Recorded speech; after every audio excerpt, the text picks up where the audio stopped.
नमस्कार दर्शकों, Uttar Pradesh public service commission से आपके लिए आई है मल्टीपल पोजीशन और मल्टीपल डिपार्टमेंट में आपके लिए पोजीशन है। इसमें जो आपका एप्लीकेशन फॉर्म है वो ऑनलाइन और ऑफलाइन दोनों तरीके से भरा जाएगा। तो पूरा प्रोसेस हम देखेंगे इस वीडियो में आगे कि कैसे कैसे आप स्टेप वाइज अपना एप्लीकेशन फॉर्म भरेंगे, ठीक है। और जानेंगे कि कौन कौन से डिपार्टमेंट है जिसमें आपकी गजेटेड पोस्ट आई हैं। तो ये गजेटेड लेवल की पोस्ट है, एक अच्छे लेवल की पोस्ट है। इसमें आपको क्या एलिजिबिलिटी चाहिए हर एक पोस्ट के लिए, एज लिमिट क्या है और भी बाकी चीज़ें इंपॉर्टेंट जो भी रहेंगी इन पोस्ट से सब कुछ हम इस वीडियो में डिस्कस करेंगे। तो सबसे पहले हम इसकी डेट जान लेते हैं कि लास्ट डेट क्या है अप्लाई करने के लिए। तो 24 अप्रैल तक आपको इसमें अप्लाई करना है और आपको जो करेक्शन का मौका मिलेगा, मॉडिफिकेशन का मौका मिलेगा एप्लीकेशन फॉर्म में, वो 1 मई तक मिलेगा। और इसमें आपको हार्ड कॉपी भी भेजनी है जिसके लिए आपको लास्ट डेट दी गई है 8 मई टिल 5 PM यानी शाम के 5 बजे तक। तो ये आपकी डेट्स हैं कुछ इंपॉर्टेंट जो आपको नोट कर लेनी चाहिए। ऑनलाइन के लिए भी और ऑफलाइन के लिए भी आपको दोनों मेथड से फॉर्म भरने हैं, तो जानेंगे। तो पहले एप्लीकेशन फॉर्म के बारे में ही बात कर लेते हैं। ऐसा करते हैं तो OTR आपने सुना ही होगा, जो UPPSC ने चालू किया है नया वन टाइम रजिस्ट्रेशन। इसके लिए आपको OTI नंबर चाहिए। अप्लाई करने से पहले तो आपको रजिस्टर करना है ऑनलाइन एप्लीकेशन फॉर्म भरने के 72 घंटे पहले यानी 3 दिन पहले, ठीक है। तो आपको इतना टाइम मिनिमम लेना है अपने एप्लीकेशन फॉर्म भरने से पहले। और only after obtaining OTR number candidate में submit online application through commission website. तो आपको इस वेबसाइट पर जाकर अपनी फिर जो है एप्लीकेशन फॉर्म भर लेना है, ठीक है। तो ये आपकी ऑनलाइन एप्लीकेशन प्रोसेस है जो आपको करना है, जिसमें आपको रजिस्ट्रेशन करना है, अपनी डिटेल डालनी है। फिर आपको वो जब मिल जाएगी OTR मिल जाएगा, उसके बाद आपको अपने और भी डिटेल डालनी है। आपको अपने जो वो है डॉक्यूमेंट्स उनको अपलोड करना होगा और सारी रेलिवेंट चीज़ें जो उसमें होती है, डिक्लेरेशन वगैरह सब कुछ आपको उसमें फॉर्म ऑनलाइन ही सबमिट करना है। फीस भी आपको ऑनलाइन ही देनी है, ठीक है। तो ये आपकी ऑनलाइन का प्रोसेस है। और इसमें जो आपको ऑफलाइन फॉर्म भरना है उसके लिए आपको क्या करना पड़ेगा कि candidate after submitting their application through online shall send self attested photocopies of their all academic या required documents regarding their claim along with print out of online form till 5 PM। तो आप जो एप्लीकेशन फॉर्म भरेंगे उसका print out निकालेंगे और जो आपके डॉक्यूमेंट्स हैं उसका भी प्रिंट आउट आप लेंगे और उनको सेल्फ अटेस्ट कर लेने के बाद आपको भेज देना है जो ऑफिस है UPPSC का, वहाँ पर कमीशन के ऑफिस में, ठीक है। और ये आप शाम के 5 बजे तक कर सकते हैं। अब ये भरने का भी कुछ तरीका है, इसमें एनवलप का भी साइज इन्होंने दिया है, तो वो भी आप देख लीजिए। अगर आप उस फॉर्मेट में नहीं भेजेंगे, उस साइज के अकॉर्डिंग नहीं भेजेंगे तो आपको फॉर्म रिजेक्ट हो सकता है, ठीक है। तो ये बातें कुछ ध्यान रखने लायक है, इसलिए हम इसे शुरू में ही क्या कर रहे हैं, एड्रेस करें, ठीक। तो जो आपकी लास्ट डेट मैंने आपको बताई कितनी है, 8 मई है। शाम के 5 बजे तक आप अपनी हार्ड कॉपी भेज सकते हैं और आपको रजिस्टर्ड पोस्ट या स्पीड पोस्ट से या फिर बाय हैंड भी आप क्या कर सकते हैं, भेज सकते हैं या खुद देके भी आ सकते हैं, ठीक। The candidate are advise to log in to candidate dashboard OTR based. जो आपका डैशबोर्ड होगा OTR बेस्ड, उस पर आपको लॉगिन करना है कमीशन की वेबसाइट पर और डाउनलोड और प्रिंट आउट निकालना है ऑटो फिल्ड एड्रेस स्लिप का। अब ये एड्रेस स्लिप कौन सी है, ये एड्रेस स्लिप है जहाँ भेजेंगे, ठीक है। तो ऑनलाइन जब आप OTR में लॉगिन करेंगे, लॉगिन कर लेने के बाद आपको ऑटो फिल्ड एड्रेस स्लिप आपको डाउनलोड करनी है, उसको प्रिंट आउट निकालना है। प्रिंट आउट निकाल लेने के बाद आपको एनवलप के ऊपर जो कंटेन करेगा आपका एप्लीकेशन फॉर्म एंड डॉक्यूमेंट्स, उसके ऊपर आपको पेस्ट कर देनी है वो, ठीक है। In absence of required relevant document और document the claim made by candidate shall not be tenable and relevant document received after due date in the office of commission will not be accepted। तो आपको सारी correct document upload करना है definitely, कोई भी फर्जीवाड़ा आप मत करिएगा, ठीक है। तो ये चीज़ आप इनसे दूर रहिए, ये रिस्की रहती है लाइफ में। नेक्स्ट बात करें, the envelope should be of A4 size. तो आप जाना स्टेशनरी शॉप पर और वहाँ पर A4 साइज का एनवलप लेना और उसके ऊपर एड्रेस स्लिप जरूर चिपकाना, क्योंकि इसमें साफ साफ लिखा है कि अगर आप ऐसा नहीं करेंगे तो आपका फॉर्म जो है रिजेक्ट हो जाएगा, है ना। और अगर आप एक से ज़्यादा फॉर्म के लिए एक से ज़्यादा पोस्ट के लिए भर रहे हैं तो सबके लिए आपको अलग अलग एप्लीकेशन फॉर्म अलग अलग एप्लीकेशन फीस भी देनी है और अलग अलग एप्लीकेशन फॉर्म भी आपका भरा जाएगा और अलग अलग ही भेजा भी जाएगा, ठीक है। ये बात आप समझ गए। फिर if the candidate does not paste auto field address slip on the envelope his या हर कैंडिडेचर में be cancelled by the commission. तो मैंने आपको बोला ये चीज़ आपको खास ध्यान रखनी है एप्लीकेशन फॉर्म से रिलेटेड। तो ये चीज़ें हमने डिस्कस कर भी लिया है। अब हम आते हैं आपके एप्लीकेशन फीस पर कि आपको कितनी फीस देनी है। अब जो भी कैंडिडेट है अनरिजर्व EWS और OBC के कैंडिडेट, उनको एप्लीकेशन फीस 80 रुपये लगेगी प्लस ऑनलाइन प्रोसेसिंग फी होगी 25 रुपये। तो टोटल आपकी फी होगी 105, ठीक है। और जो SC ST होंगे उनको टोटल फीस कितनी देनी है, 65 और डिसेबल कैटेगरी को 25 देनी है, एक्स सर्विसमैन को भी 65 देनी है और dependent of the freedom fighter women skilled player इनको जो है according to their original category देनी है। मतलब जो इनकी ओरिजिनल कैटेगरी होगी उसके अकॉर्डिंग इनको फीस देनी होगी।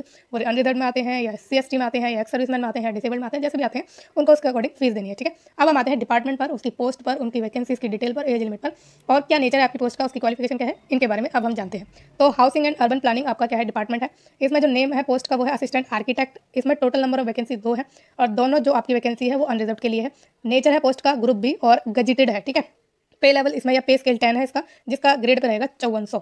एज लिमिट 21 से 40 साल है और एज रिलैक्सेशन दी जाएगी कैटेगरी वाइज। एसेंशियल क्वालिफिकेशन की बात करें तो अगर आपने डिग्री कर रखी है आर्किटेक्चर की रिकॉग्नाइज इंस्टीट्यूशन से with special paper in town planning और एन इक्वलेंट क्वालिफिकेशन, तो अगर आपने अपनी आर्किटेक्चर टाउन प्लानिंग या कोई इक्वलेंट उसमें ले रखी है तो आप इसमें फॉर्म भर सकते हैं। इक्वलेंट क्वालिफिकेशन जो है schedule of section 14 of architect act 1972 में दी गई है। प्रेफरेंशियल क्वालिफिकेशन की बात करें तो person with professional experience in the field of architecture and town planning will be preferred.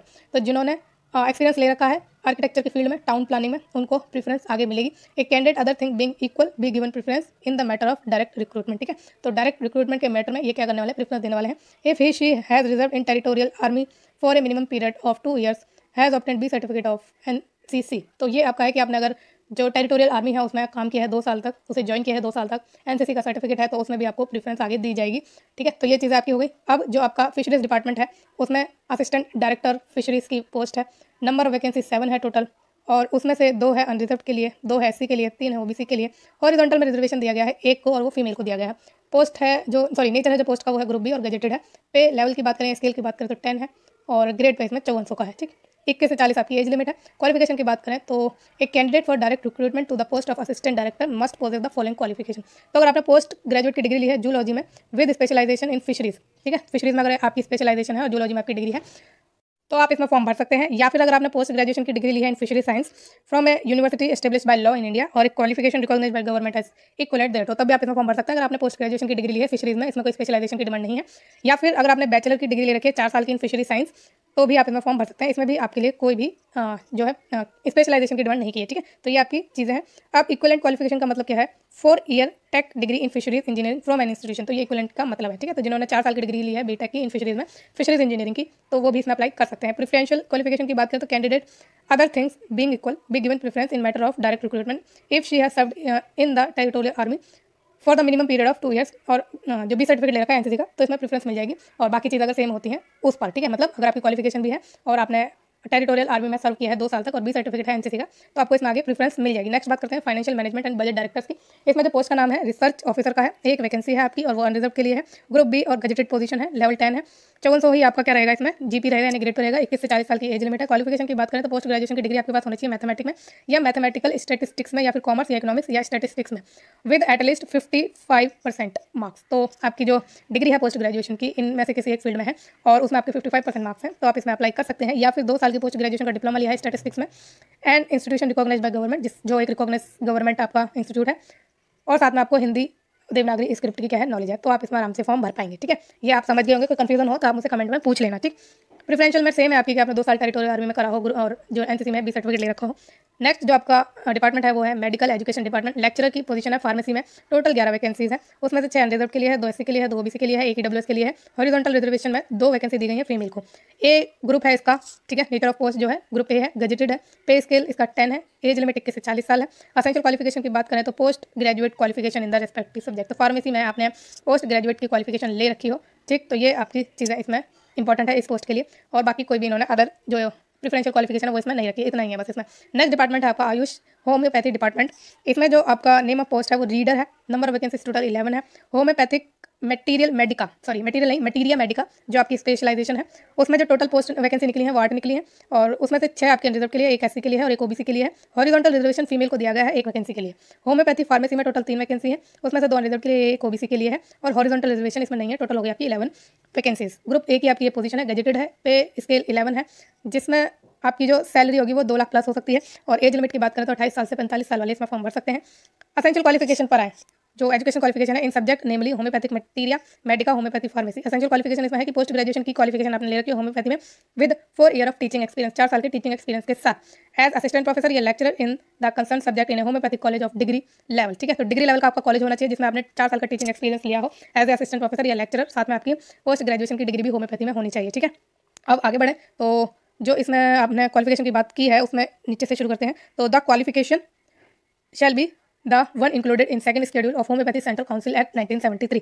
तो जो आपकी क्वालिफिकेशन है ना उसको इंक्लूडेड होना चाहिए होम्योपैथी सेंट्रल काउंसिल एक्ट 1973 के सेकंड शेड्यूल में, ठीक है। प्रेफरेंशियल क्वालिफिकेशन इसमें है कि एक्सपीरियंस है सुपरवाइजर या को सुपरवाइजर और गाइड और को guide for post graduate course in homeopathy. अगर आपने पोस्ट ग्रेजुएट कोर्स के जो कैंडिडेट हैं या जिन्होंने इस कोर्स में एडमिशन ले रखा है उनको सुपरवाइज कराया, को सुपरवाइजर रहे हैं, आप गाइड कराए, को गाइड रहे हैं, तो आपको इसमें प्रेफरेंस मिलेगी। रिसर्च एक्सपीरियंस अगर आपने किया है तब भी आपको इसमें प्रेफरेंस मिल जाएगी, ठीक है। फिर नेक्स्ट आते हैं यूपी आयुष यूनानी डिपार्टमेंट में प्रोफेसर मुनाफ्युल आज़ाद। थोड़ा नाम लेने में दिक्कत हो रही है तो प्लीज़ आप थोड़ा चला लेना, ठीक है। तो नंबर ऑफ वैकेंसीज इसमें 1 है जो कि अनरिजर्व के लिए है, ठीक है। इसमें जो आपका नेचर ऑफ पोस्ट है वो ग्रुप ए का है, गजेटेड पोस्ट है, पे स्केल इसमें 12 है, जिसमें आपकी सैलरी 2 लाख प्लस डेफिनेटली होने वाली है। 30 से 50 साल की इसमें एज लिमिट है। क्वालिफिकेशन की बात करें तो 5 साल की डिग्री आपकी होनी चाहिए यूनानी में, और वो किसी रिकॉग्नाइज यूनिवर्सिटी से होनी चाहिए। उत्तर प्रदेश की किसी अगर यूनिवर्सिटी से की है वो भी रिकॉग्नाइज होनी चाहिए। और जो रजिस्ट्रेशन है आपके स्टेट बोर्ड या फैकल्टी का वो होना चाहिए United province Indian medicine act 1939 के अंडर, ठीक है। फिर 10 ईयर का आपको टीचिंग एक्सपीरियंस भी लगेगा इसमें of the subject, 8 years only in case of post graduation. तो अगर आपने पोस्ट ग्रेजुएशन की है तो उस केस में आपको 8 साल का ही क्या चाहिए, एक्सपीरियंस चाहिए, including 3 years on the post of reader in a recognised institution, जिसमें से 3 साल आपने रीडर के रूप में काम किया हो। वर्किंग नॉलेज अगर आपको है हिंदी, इंग्लिश और उर्दू या अरबिक या पर्शियन की, तो आप इसमें अप्लाई कर सकते हैं, ठीक है। तो ये चीज़ें आपकी इसमें इंपॉर्टेंट है। प्रेफरेंशियल क्वालिफिकेशन में क्या है, पोस्ट ग्रेजुएशन क्वालिफिकेशन आपके पास होनी चाहिए, रिसर्च वर्क का एक्सपीरियंस है, पब्लिकेशन किया आपने, पेपर पब्लिश किए हैं, और एक candidate who has served in territorial army, और बी सर्टिफिकेट है किसका, एनसीसी का, तो इसमें आपको प्रेफरेंस मिलेगी। आयुष यूनानी डिपार्टमेंट यूपी की बात करें तो इसमें आपकी जो नंबर ऑफ पोस्ट है वो 2 है, वैकेंसीज पर आए तो 2 ही है। तो इल्मुल सेदला जो आपकी स्पेशलिटी है उसमें जो वैकेंसी है वो 1 है, अनरिजर्व के लिए है, और इल्मुल आदविया में 1 वैकेंसी है वो भी अनरिजर्व के लिए है। ग्रुप बी की आपकी पोजीशन है, गजेटेड है, पे स्केल इसमें आपका 10 है, एज लिमिट 25 से 40 साल है। असेंशियल क्वालिफिकेशन की बात करें तो 5 साल की यूनानी की डिग्री चाहिए आपको, जो यूनिवर्सिटी आपकी वो लॉ के द्वारा स्टैब्लिश की गई हो, या फिर बोर्ड हो आपका इंडियन मेडिसिन का, ठीक है, उत्तर प्रदेश या किसी स्टेट बोर्ड का, और वो आपका रजिस्टर्ड होना चाहिए medical United provinces Indian medicine act 1939 के अंडर, ठीक है। तो इसमें रजिस्ट्रेशन आपका होना चाहिए। Post graduate qualification of the subject from recognised institution, आपके पास आपके सब्जेक्ट की पोस्ट ग्रेजुएट क्वालिफिकेशन होनी चाहिए। एडुकेट नॉलेज होनी चाहिए, यानी पर्याप्त नॉलेज होनी चाहिए हिंदी, इंग्लिश और उर्दू, अरबिक या पर्शियन की, ठीक है। प्रेफरेंशियल जो आपकी क्वालिफिकेशन है वो सेम ही है इसमें भी। फिर डायरेक्टरेट ऑफ यूनानी यूपी की डिपार्टमेंट की बात करें तो आपकी जो प्रोफेसर कुलियट आपकी पोस्ट का नाम है, वैकेंसी इसमें 1 है, गजेटेड आपकी पोस्ट है, और ग्रुप ए की पोस्ट है, पे लेवल इसमें 12 है, ठीक। और आगे बात करें इसकी क्वालिफिकेशन की, अच्छा उससे पहले एज लिमिट है 30 से 50 साल के बीच में, 5 साल की यूनानी की डिग्री चाहिए आपको, सेम आपका वो होना चाहिए जो आपकी यूनिवर्सिटी है वो लॉ द्वारा स्टैब्लिश हो, या जो 5 साल की डिग्री है वो आपने बोर्ड से की हो किसी इंडियन मेडिसिन के, ठीक है, मतलब इंडियन मेडिसिन के किसी बोर्ड से की है, उत्तर प्रदेश के स्टेट से बोर्ड से की है, या किसी अदर स्टेट के बोर्ड से की है, तो वो आपका रजिस्टर्ड होना चाहिए United provinces Indian medicine act 1939 में, ठीक है। तो ये आपकी एसेंशियल क्वालिफिकेशन है, दूसरे स्टेट के भर सकते हैं इसलिए ऐसा इसमें कहा गया है। 10 साल का इसमें टीचिंग एक्सपीरियंस मांगा है आपसे सब्जेक्ट का, और 8 साल का उनसे मांगा है जो पोस्ट ग्रेजुएट की डिग्री रखते हैं, including 3 years on the post of reader in recognised institution. तो रीडर के रूप में आपने 3 साल कम से कम काम किया। वर्किंग नॉलेज आपकी Hindi, English, Urdu, Arabic, Persian में होनी चाहिए। फिर आपका जो इसमें प्रेफरेंशियल क्वालिफिकेशन है वो भी आपकी सेम है, ठीक। तो ये आपकी आई थिंक पोस्ट कंप्लीट हो चुकी है जो आपने अभी हमने डिस्कस करी है सारी, और सब कुछ हमने इसमें जो है डिस्कस कर लिया, आपकी एज लिमिट वगैरह, एप्लीकेशन प्रोसेस, और कुछ इसमें आई थिंक बचा नहीं है, ठीक है। तो एक बार देख लेते हैं नजर घुमा के थोड़ा सा बड़ा व्यू से, अगर कुछ बचा है तो इसमें आप कुछ भी आपके लिए इतना इंपॉर्टेंट है नहीं। एप्लीकेशन प्रोसेस हम डिस्कस कर चुके हैं, आपकी सैलरी का लेवल भी चेक कर चुके हैं, आपकी एज लिमिट और लास्ट डेट वगैरह सब कुछ हम डिस्कस कर चुके हैं। तो आपको वीडियो कैसी लगी है मुझे कमेंट में बताना, अगर कोई डाउट है तो पूछ लेना मुझसे कमेंट में। बाकी इस चैनल को लाइक, शेयर, सब्सक्राइब जरूर करिए ताकि ऐसी ही और भी वैकेंसी जब आए तो आपको टाइमली नोटिफिकेशन और टाइमली आप उसमें अप्लाई कर पाएँ, उसके लिए थैंक यू सो मच।